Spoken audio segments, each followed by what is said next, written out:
Imagine sipping a smoothie, expecting a healthy boost, only to catch a glint of crushed glass, deliberately mixed in by your own son. I'm Barbara, and when I saw that shimmer, I tested it on his cat, confirming my worst fears. That moment unveiled a web of infidelity and betrayal that shattered my family. My son's actions, tied to his girlfriend's affair, pushed me to fight back. Join me as I unravel a story of deceit, revenge, and the strength to protect what's mine. This tale of family treachery will grip you, and you won't believe what unfolds next. I'm 60, a retired postal worker living in a small town in Oregon. My home is a cozy wooden cottage with a wraparound porch, a blooming herb garden, and a kitchen that's the heart of our family.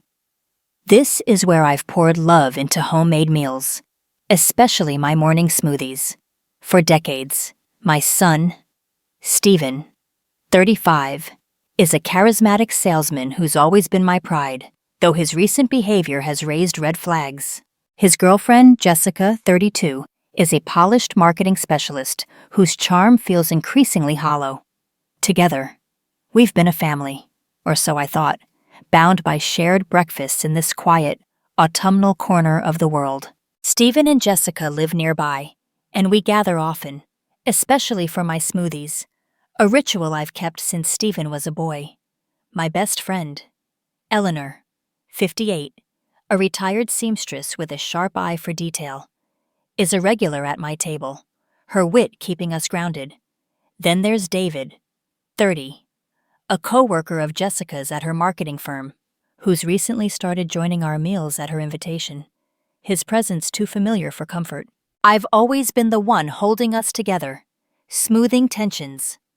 But this fall of 2023, the warmth of our gatherings began to feel like a facade. It started with Stephen's behavior. He'd grown distant, staying out late with vague excuses about work, taking secretive phone calls in the backyard. Jessica was colder, her smiles forced, often texting furiously during dinners. Stephen's tabby cat, Whiskers, seemed to sense the tension, avoiding her.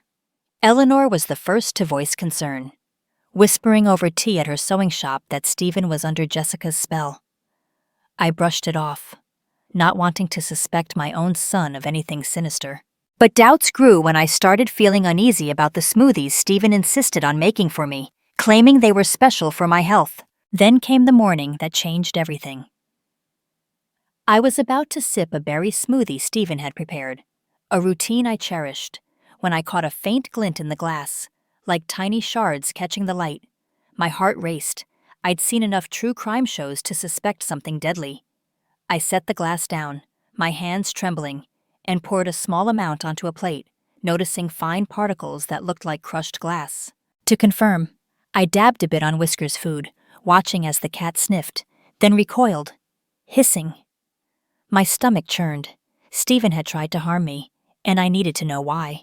That day, I couldn't shake the horror. Why would my son, who I'd raised with love, do this? I sent the smoothie to a lab through a contact Eleanor knew, and while waiting for results, I checked Stephen's phone during a family visit, my hands shaking with guilt.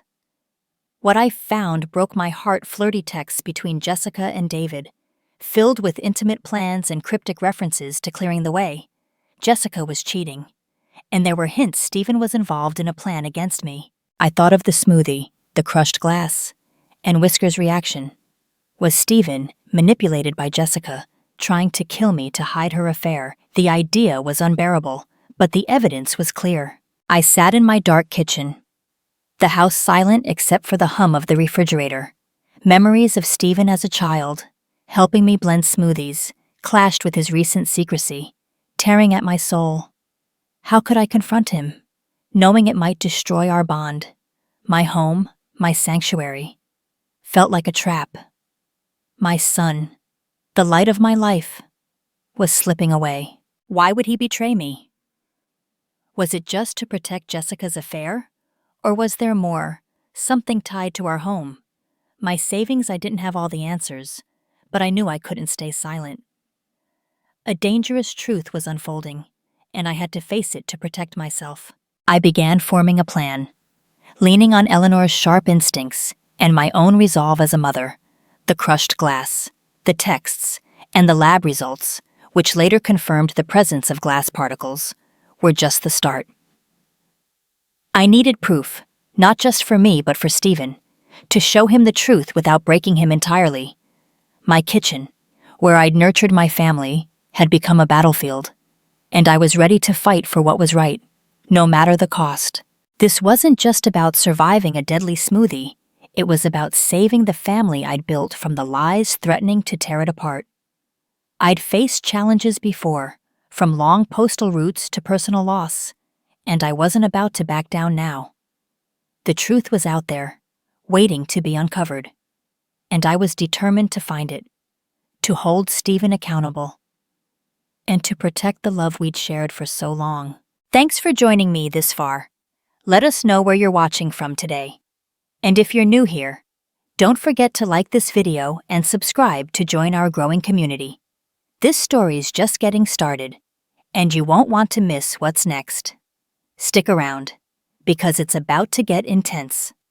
The glint of crushed glass in my smoothie was a chilling wake-up call. A silent threat from my own son, Stephen. Those flirty texts between Jessica and David, hinting at clearing the way, weren't just proof of an affair. They suggested a plot to harm me, confirmed by the lab's report and Whisker's reaction. I couldn't let this betrayal destroy our family or Stephen's future. Welcome back. Everyone, I'm Barbara Mitchell. And if you're following my story from Oregon, you know I'm unraveling a deception that began with a deadly smoothie in 2023. Thanks for being here, because this is where I start fighting back. And it's a tough journey. I've always been the trusting type, the one who saw family as a sanctuary. Stephen was my pride, and Jessica, his vibrant girlfriend, seemed like a perfect match, at least at first. But the crushed glass, Stephen's secrecy, and those texts shattered that trust, forcing me to face an unthinkable reality. I needed someone to confide in, someone who'd cut through my fears with clarity. That's when I turned to Eleanor, my best friend of 30 years. Eleanor, 58, is a retired seamstress with a sharp eye and a long-standing suspicion of Jessica's charm. She was the ally I needed to navigate this nightmare. I met Eleanor at her sewing shop, a cozy space filled with fabric bolts and the hum of her old machine.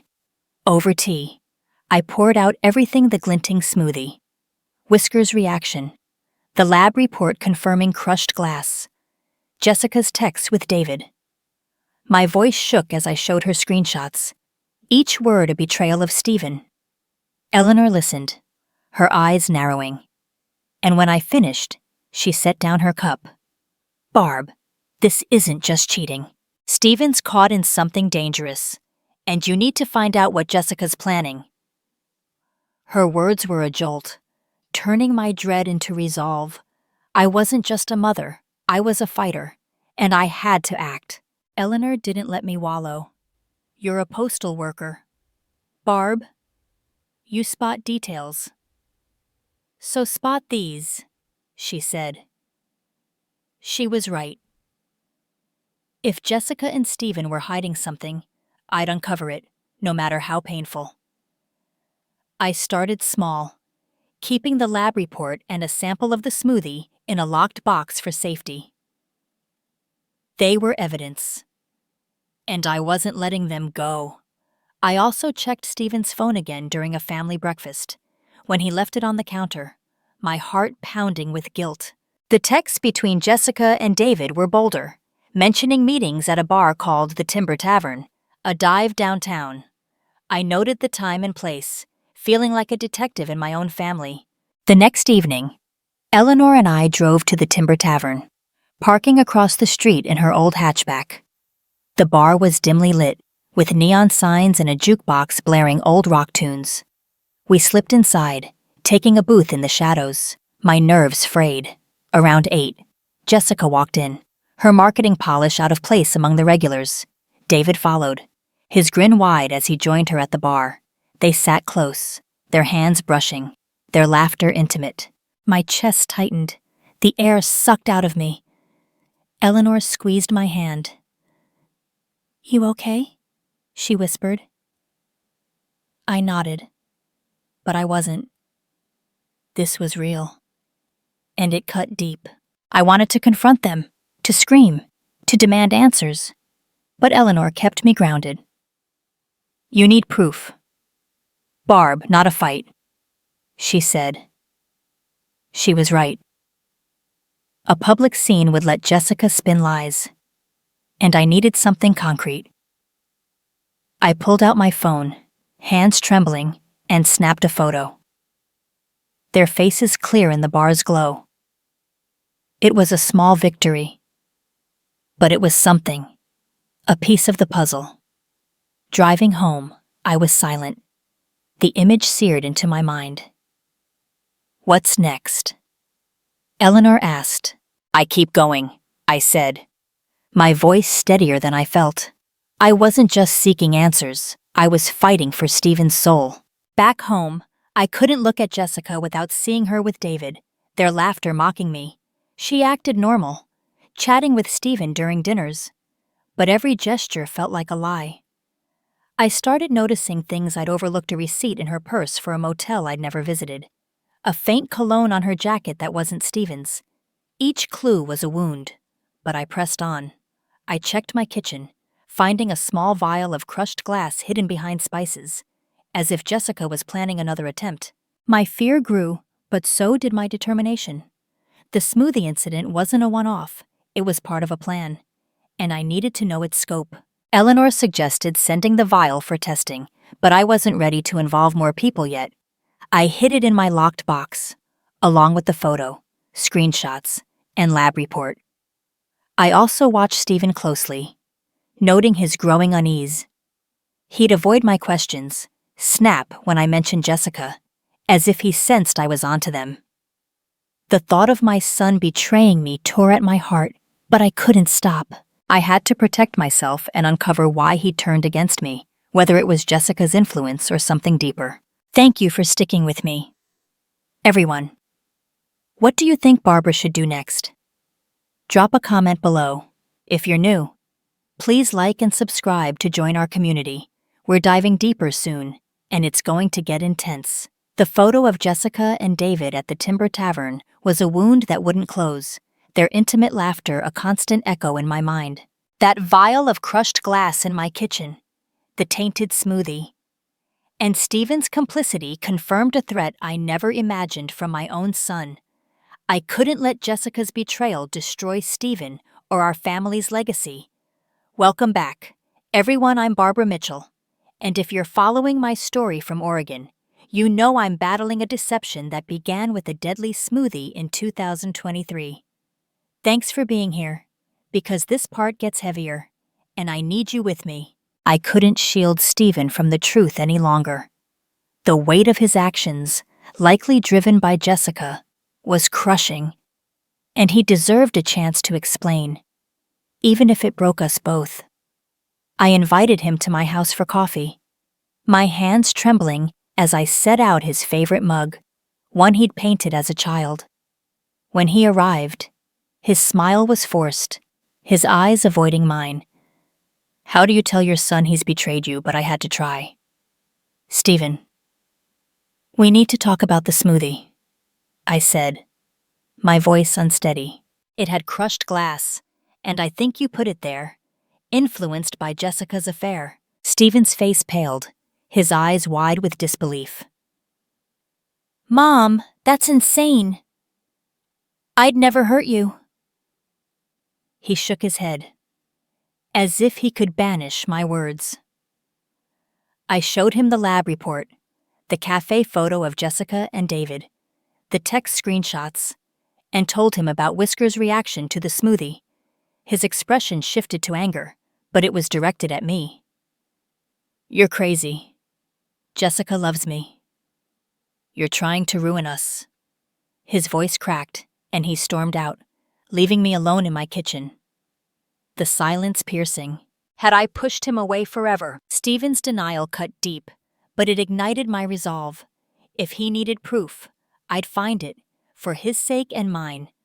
I began treating my home like a crime scene, searching for answers with a postal worker's diligence.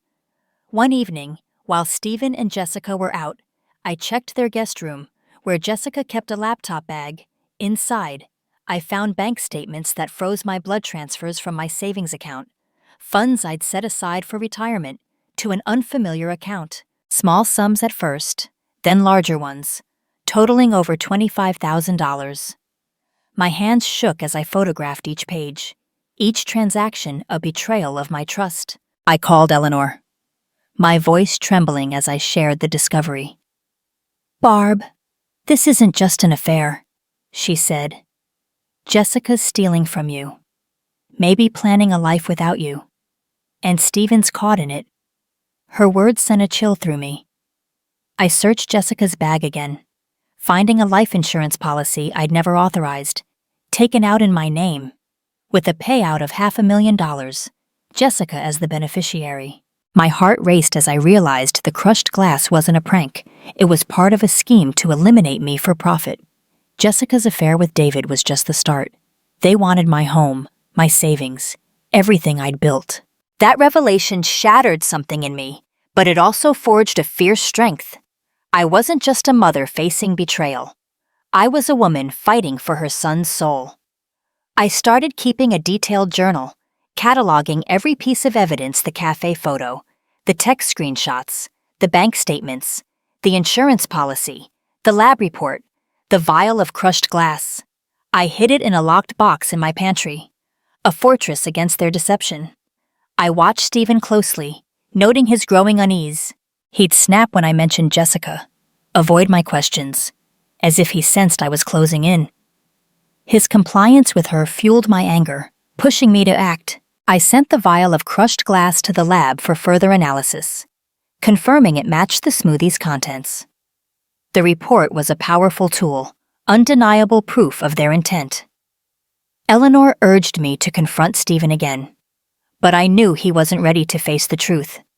I needed more, something so clear it would force him to see Jessica's manipulation without breaking his spirit completely. I installed a hidden camera in my kitchen, where I made smoothies, hoping to catch Jessica or Stephen tampering again. Their frequent visits provided opportunities, and I was determined to be ready. Stephen's rejection lingered, but I understood his loyalty to Jessica. I'd raised him to love deeply, and he wasn't ready to see her as a villain. I sent him a text, apologizing for our fight and promising I'd only come to him with irrefutable proof. I hoped he'd come around before it was too late. For now, I focused on my next moves. I wasn't just gathering evidence. I was constructing a case to safeguard Stephen and expose Jessica and David for their actions. The son I'd raised had become a pawn in their game, and I was prepared to fight for him with every ounce of strength I had. Thank you for staying with this story. What do you think about Stephen's reaction? Share your thoughts in the comments. If you're new, please like and subscribe to join our community. We've got more to uncover, and it's going to be intense. The lab report confirming crushed glass in that vial was a stark wake-up call, turning my kitchen into a battlefield. Jessica's affair with David, the stolen savings, and that life insurance policy weren't just betrayals. They were a calculated plot to eliminate me, with Stephen as their unwitting pawn. I was done being the trusting mother who ignored the signs. Welcome back. Everyone, I'm Barbara Mitchell, and if you're following my story from Oregon, you know I'm fighting a war sparked by a deadly smoothie in 2023. Thanks for being here, because this is where it all comes crashing down, and you won't want to miss this showdown. I spent days after uncovering the insurance policy in a storm of resolve. The evidence was ironclad: the crushed glass, the cafe photo, the text screenshots, the bank transfers, the insurance policy naming Jessica as beneficiary. But I refused to let Jessica and David destroy Stephen or our family's legacy. Eleanor kept urging me to act, suggesting a private investigator to dig deeper, but I needed to confront Stephen myself. I wanted to pull him from Jessica's grip, to see the truth in his eyes. That's when I devised a plan, one that would either break us or save him.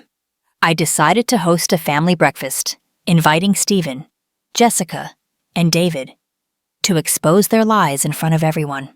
I called Stephen first, keeping my voice warm, saying I wanted to mend things after our fight. He was hesitant but agreed, hoping for peace.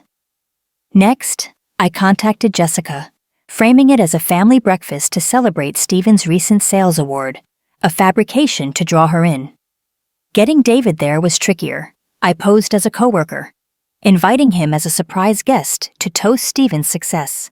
He accepted, his voice eager, oblivious to the trap. My heart pounded as I planned, knowing this breakfast would redefine our family forever. Eleanor insisted on being there, staying in the living room as backup. "You're not facing them alone," she said, and her loyalty fueled my courage. To prepare. I met Eleanor at her sewing shop, spreading my evidence across her work table like a general preparing for battle: the photo from the Timber Tavern, the text screenshots, the bank statements showing stolen funds, the insurance policy, the lab report confirming the crushed glass, and footage from my kitchen camera, which had captured Stephen adding a substance to a smoothie 2 days earlier. I organized it with a postal worker's precision, each piece a weapon in my arsenal. I also hired a private investigator through Eleanor's contacts, who confirmed Jessica and David's affair with motel receipts, bar tabs, photos of their clandestine meetings, and a recorded conversation hinting at their plan to cash in on my death. The investigator's report was another layer of proof, solidifying my case. This wasn't just about betrayal. It was about stopping a deadly scheme before it claimed my life. The morning of the breakfast, my house transformed into a stage, every detail meticulously orchestrated for maximum impact. I set the table with my best dishes, brewed fresh coffee, and prepared a spread of pancakes, crispy bacon, fresh fruit, and smoothies, creating an illusion of warmth and unity. Stephen arrived first, his smile strained but tinged with hope for reconciliation. Jessica followed, her marketing polish gleaming, her confident demeanor barely masking her unease. David came last, his casual charm jarring in my cozy kitchen, his presence an insult to my home. We sat, exchanging small talk about Stephen's sales targets, the vibrant Oregon fall, and local festivals. But the air was thick with unspoken tension. I watched Jessica's practiced smile, David's nervous glances, and Stephen's uneasy fidgeting, my pulse racing as I waited for the perfect moment to strike. Halfway through, I raised my coffee mug, my voice calm but resolute. "To family and truth," I said, locking eyes with Stephen. "Because lies always come to light." The room fell silent, forks pausing in midair. I pulled out the cafe photo, sliding it across the table with steady hands. "Explain this," I said, my voice unwavering. Stephen gasped, his hand trembling as he stared at Jessica and David, and Jessica's face drained of color, her eyes darting to the door, while David shifted uncomfortably, his confidence crumbling. I pressed on, laying out the bank statements, the insurance policy, and the lab report confirming the crushed glass. I played the kitchen footage, Stephen's figure unmistakable as he tampered with a smoothie, his hands shaking as he poured in the substance. Stephen's eyes filled with tears, and he turned to Jessica, his voice breaking. "Is this true?" he demanded, his anguish raw. David stood, his face flushed with panic. "I'm out of here," he muttered, bolting for the door, his chair scraping the hardwood floor in his haste. I looked at Jessica, my voice cold as ice. "You manipulated my son to put glass in my smoothie, stole my savings, and planned to profit from my death to hide your affair." Stephen sobbed, covering his face with his hands, his world collapsing. Jessica lunged, shouting that I'd fabricated everything, her voice shrill with desperation. But the evidence was undeniable, and Stephen's silence spoke volumes. "I'm done with you," I said. "I'm reporting this to the police, and you'll answer for everything." The room crackled with tension, Jessica's panic a stark contrast to my calm. Eleanor stepped out from the living room, her presence a silent warning, her steady gaze reinforcing my stance. I'd turned their scheme against them, and they knew it. Stephen looked at me, his eyes shattered but awakening, and I knew I'd reached him, even if he was still grappling with the depth of Jessica's betrayal. Thank you for being here for this showdown. What would you have done at that breakfast? Drop a comment and let me know. If you're new, please like and subscribe to join our community. The final part is coming, and it's going to be a wild ride. The kitchen was a battlefield, the silence heavy as David's footsteps faded and Stephen's sobs filled the air. My evidence, the cafe photo, the bank statements, the kitchen footage, lay scattered on the table, exposing Jessica's affair and Stephen's role in slipping crushed glass into my smoothie. I'd turned their lies against them, and they were cornered. Welcome back. Everyone, I'm Barbara Mitchell. And if you've followed my story from Oregon, you've seen me confront a betrayal that shook my family in 2023. Thanks for being here for the final chapter. Because this is where I reclaim my life and protect my son, and it's a triumph worth sharing. Jessica's panic erupted as Stephen's tears flowed. She stood, her face contorted, pleading with him. "It's all lies," she shouted. But his anguish silenced her. She turned to me, her voice desperate. "Barb, you've got it wrong," she said. But I cut her off. "No more lies," I said, my voice steady as stone. Eleanor stood in the living room doorway, her presence a quiet anchor. I told Jessica to leave, and she grabbed her purse, hurling empty threats. But Stephen's broken stare pushed her out. She fled, her heels clicking, her defeat palpable. That morning, my house felt lighter, like a dark cloud had lifted, and I knew I'd taken a crucial step. I sat with Stephen in the kitchen, the same place where he'd tampered with my smoothie. His eyes were red, but he listened as I explained everything: the crushed glass, the lab report, the stolen savings, the insurance policy. "I'm so sorry." "Mom," he whispered, hugging me tightly. We cried, rebuilding our bond, and he vowed to make amends. He admitted Jessica had manipulated him, convincing him the glass would only make me ill, not kill me, to force me out of the house. I connected him with the lawyer named Diane, a fierce advocate who reviewed my evidence: the cafe photo, the texts, the bank statements, the insurance policy, the lab report, the kitchen footage, the investigator's motel receipts. "This is a strong case," Diane said. "Fraud, attempted harm, conspiracy. They'll face consequences." I took the evidence to the police, my hand steady as I presented the lab report, kitchen footage, and investigators' findings. They opened an investigation, and Jessica crumbled under questioning, admitting she'd orchestrated the plan with David to secure the insurance payout, exploiting Stephen's love. The police charged them with attempted aggravated assault and fraud, serious crimes, and both were arrested, their reputations shattered in our small town. David, seeing Jessica's downfall, fled Oregon, leaving her alone in her ruin. The stolen savings were recovered, and the insurance policy was voided. Dismantling their schemes, their betrayal had cost them everything, from Stephen's trust to their freedom.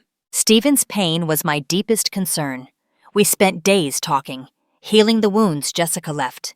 He apologized for his role, explaining Jessica had preyed on his devotion, promising a brighter future together. "I was blind," he said, his voice steady. We rebuilt our trust, and he became my rock. I decided to sell the house, too haunted by Jessica's actions, and moved to a smaller home nearby, closer to Stephen. Standing in the garden as the for sale sign went up, I felt liberated, ready to leave the past behind. The recovered funds and my savings gave me a fresh start, a chance to redefine my life on my terms. In my new home, I found purpose.